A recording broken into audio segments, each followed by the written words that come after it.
ulit at tayo po yung nagbabalik ha. Ito naman, this is the second reading para sa inyong situational reading for today po, January 13 pa rin, ano. So, tingnan natin kung kaninong reading ang ating situation pala ang ating makukuha ngayong gabi na ito. Ayan. Ulit ko, pwede pong sa kanya, pwedeng sa iyo. Kung hindi ka man makaresonate, ayan, pwede pong skip the video po, ha? Okay. So, tingnan natin. Okay. And then, meron tayo ditong unang-unang Queen of Pentacles. Ayan. Check pa natin. At inuulit ko po ha, sa lahat may gusto ng private reading sa Friday, may mga slot pa pong natitira, no? Malapit lang mapuno ang mga panggabi. So, sabi ko nga kasi paggabi, alam nyo na. Laging marami nagpapa-schedule lang gabi. Pero meron pa po sa umaga at hapon. Ayan. So, magpa-schedule na kayo ha. Sa lahat lang naman po ng may gusto. Ayan. Check po natin. Check pa po natin. Okay. So, kompleto na ang ating first 4 spread card. Queen of Pentacles. We have the 8 of Cups. We have the Temperance. And we also have the High Priestess. Okay. Oh, tignan nyo naman ito, nagmamadali. We have the 8 of Wands. We also have the 8 of Swords. At itong isa-isama na natin. We have the Moon. Okay. So, isa pa po ha. Para mabuo ang ating situational reading for tonight. Ayan. Keep on commenting. Mag-comment po kayo sa comment section para alam niyo yun, mahagip ko naman ang energy ninyo para maaaring sa susunod na reading natin, yung situation nyo naman ang makuha ko. Okay po, so comment lang kayo dyan. Comment down below para kasi binabasa ko lahat-lahat yan. Pag napusuan ko na ang iyong comment, ibig sabihin po no, nabasa ko na yan ha. Sa comment down below po. Okay, so ito na nga kompleto na. And the last 2 card is the Moon. At meron tayong the Fool. Okay po. So dito meron ako nakikita dito no na isang tao. Maaaring kayo po natapos naman na or kayo wala nang communication. Okay po. Alam niyo yun, gustong-gusto ng taong ito na makipag-communicate sa'yo. Sa ito siya, no? At nararamdaman mo naman, ayan, no? Kumbaga, talagang yung, mo rin, intuition, no, malakas. So, nararamdaman mo. And, dito kasi medyo okay ka naman na. Ayan ha, nakikita ko na. Naging maayos na, nagiging okay naman na sa financial, kahit hindi ganun kabilis, no? Kahit papaano, ayan, unti-unti, maayos na, no? Kumbaga, ginagawa mo na talaga yung talagang gusto mong, pag-ayos ng buhay. Which is good. Ibig sabihin ko nga, nagiging maganda na, no? Patungo ka na dun sa pag-ayos. Ito lang, itong tao na to, no? Gusto niya nga ng, pakipag-ayos sa'yo in communication. Kaso kung nakikita niyo, no? This is the Fool. Ayan. Kung makikita mo, sobrang mataas din yung kanyang pride. Diba? Which is, alam mo din. Ayan. Kumbaga, kilala mo tong taong ito na hindi niya ibababa yung pride niya na sa'yo una makikipag-ayos. Yun lang. Diba? So, ikaw, balance mo na lahat sa emosyon, sa financial, lahat balance nga, no? Baga, inaayos mo na nga. Ito siya, illusion para talagang ilusyon lang. Alam niyo yun, mapupunta lang talaga sa ilusyon yung kagustuhan niya na pakikipag-ayos sa'yo kasi nga po, this person has too much pride. Napakataas ng pride niya, no? So, ito ngayon, ipit siya sa sitwasyon ng pride niya at ng puso niya. Diba? Alam niyo yun? Parang ewan, diba? Mas uunahin mo pa ba yung pride para kaysa sa maayos ang iyong damdamin. Pero may mga ganun po talagang tao ha. Hindi kayang lunukin ng pride. Diba? Kasi pagka ginawa niya yun, ibig sabihin nun, mahina siya. Yun ang pakiramdam niya. Hindi yung isip niya na kapag inamin niya yung mali niyang nagawa, alam niya yan, mas mabuti siyang tao. Pero hindi baliktad. So, ayun ha.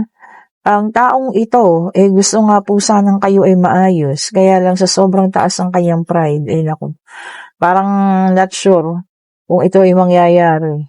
Di po ba? Parang ewan, mas uunahin niya pa yung pride niya po kaysa yung pakikipag-usap sa inyo. Oh, the same thing, oh, tingnan niyo. So, talagang siya ay between pag-ibig at ego and pride. Hindi yan, hindi siya makaalis dun sa ganong scenario ng buhay niya. Well, anyway, ibig sabihin lang nun, narcissist at mas mahal niya yung sarili niya kaysa sa'yo. Oh. Kasi hindi niya pwedeng ibaba yung pride niya eh. Parang naku, ako sa'yo, hindi ko na pag-aksaya ng panahon. 'di ba? Ayan ang maganda, abandonment, moving on. Talagang iwan mo na yung ganyang sitwasyon. Huwag mo nang hintayin, 'di ba? Baka abutin pa ng pagputi ng uwak bago niya gawin niya. 'Di ba po? Kung maayos ka naman na sa ngayon at wala ka ng kailangan pa sa kanya, move forward na tayo, ha? Ayan. So, ito, 3 agad. Nagmamadali naman ang ating mga baraha, ha? Okay, so meron tayo ditong the temperance, may dalang number 14. Ayan, sabi niya rito, maganda na yung relationship mo sa mga ibang tao, sa sarili mo din, 'di ba? Kumbaga ayos na harmonious na. Huwag mo na ulit pabalikin ang sakit ng ulo mo. Sabi ng ating angel temperance, ha. And meron tayo dito the Empress, may dalang number 3. Ayan. Yan, beauty, sabi niya, and femininity. Yan, femininity. So, yung kagandahan na nasa sayo, hindi lang ito sa panlabas, pati sa buong kalooban mo, Ay, naku, yan ang mahirap. Baka naman ikaw pa sumuyo dito, ha. Huwag mong gagawin yan. 'Di ba? Para mo na lang sinuko ang sarili mo. Kasi nga, mabuti ang kalooban mo, sabi niya, the Empress. Naku, wag po, ha. And meron tayong the Tower na may dalang number 16. Ayan, ha. Abuse. Tama. Aabusuhin ka lang ulit nito kung sakaling pagbigyan mo ang sobrang taas na pride ng taong ito. Okay? So, this time, unahin ang sarili, ha. Hayaan mo siya. Lamunin siya ng pride niya. 'Di ba? Nakakapanggigil. Nanggigigil po ako, 'di ba? And then, meron tayong the Hermit, may dalang number 9. Okay po. Enlightenment. Yan. Maganda. Ibig sabihin sa pananahimik mo, parang nagkaroon ka na din doon ng paggising. Yan. Tama. Magising ka na. Huwag mo sayuin. Hayaan mo siya. Kahit pa alam mo sa sarili mo na talagang, alam mo yun, gusto niya rin makapag-ayos sa'yo. Kasi nga, alam mo yun na malakas ang intuition mo, in the back of your mind, kilala mo siya, na ganun nga yung ugali. Pero hayaan mo na po. 'Di ba? Pangit yung ikaw yung laging nagbibigay. 'Di ba? Mag-iwan tayo ng respeto para sa sarili, ha? And meron tayo ritong Ace of Swords. Ayan, ha. Sabi niya rito, concentrate. Maganda yun. So, nandoon ka na sa bagong yugto ng buhay mo. Mag-concentrate ka na. Yan na lang yung pagtuunan ng pansin.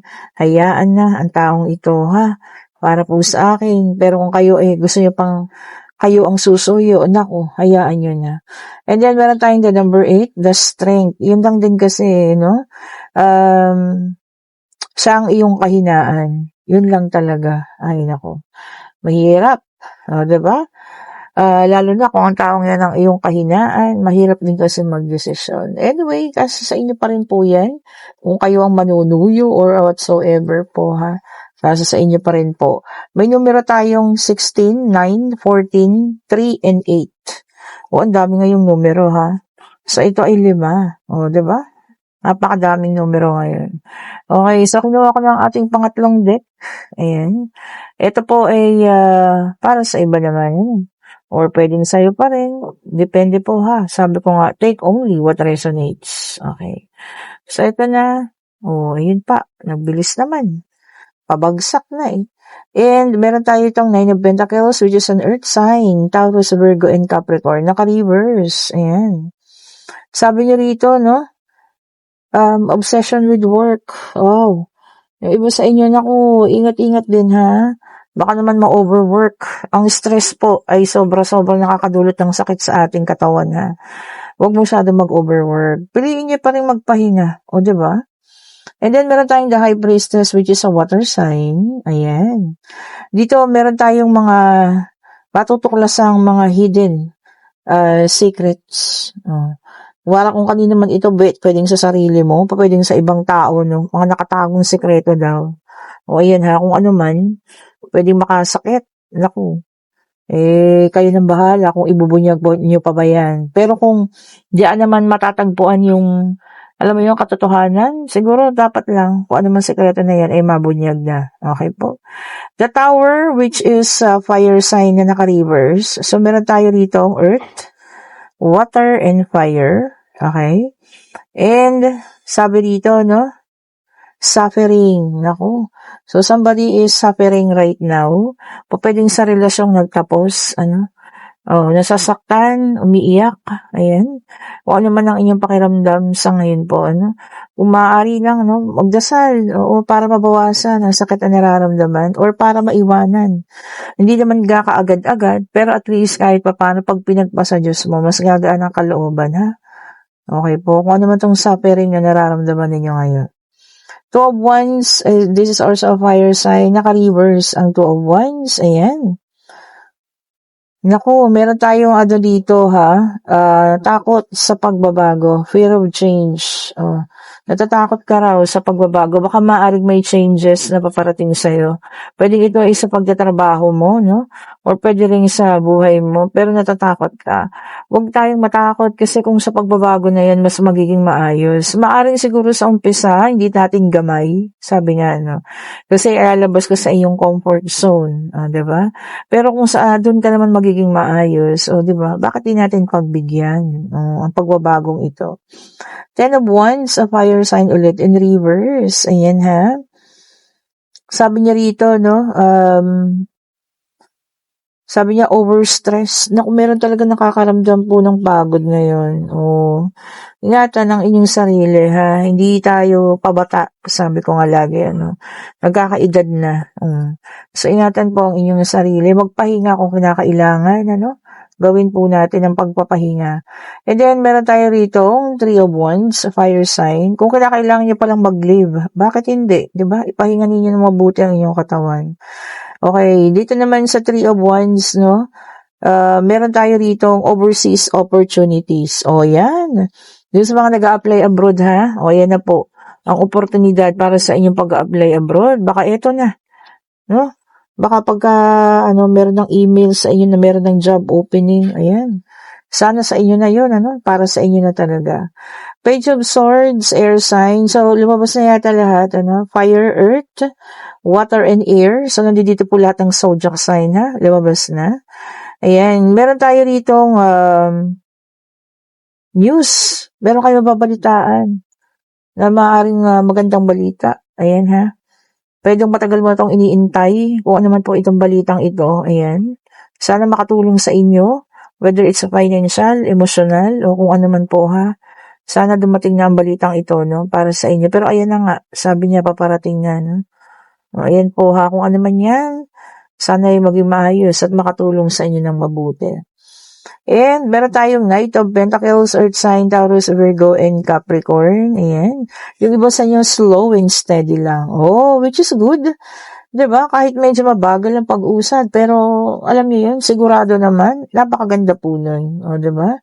Hindi natin kailangan magmadali. Diba? Walang contest, sa pagandahan ng buhay.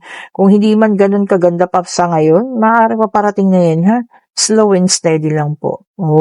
Diba naman? Ayan, pwede na kayong magtanong, pag-ibig pangyayari, financial, kung ano man ang nais ninyong malaman, Divine Universe. Ibigay mo ang kasagutan sa kanilang mga katanungan. Isa lang po, ha? Isa lang po. Para hindi kami malito. Ayun na. Nag-flip agad. At sa ngayon po ay no pang sagot kung ano man ang inyong itinanong. Ayan, ha? Sabi niya rito, iba sa inyo magiging impatient. Naku, mauubusan ng pasensya. Bakit kaya? Baka masusubo ka, Maaring sa mga paparating na araw, masusubukan ang inyong haba ng inyong pasensya. Pero habaan niyo pa rin, ha? Kalmado lang, maging kalmado po. Ayan, kung nagugustuhan niyo ating reading, pa-like, pa-share, subscribe, and hit the notification bell para lagi kayong updated sa mga bagong videos na release natin. Sa lahat ng gustong umorder ng ating mga bracelet, click niyo yung link nasa comment section. Sa lahat po ng gusto ng private reading, i-click nyo yung link. Ako lang makakausap nyo dyan ha. Wala po tayong mga assistant. Thank you so much po for watching. Have a great evening. Bye-bye po sa inyong lahat.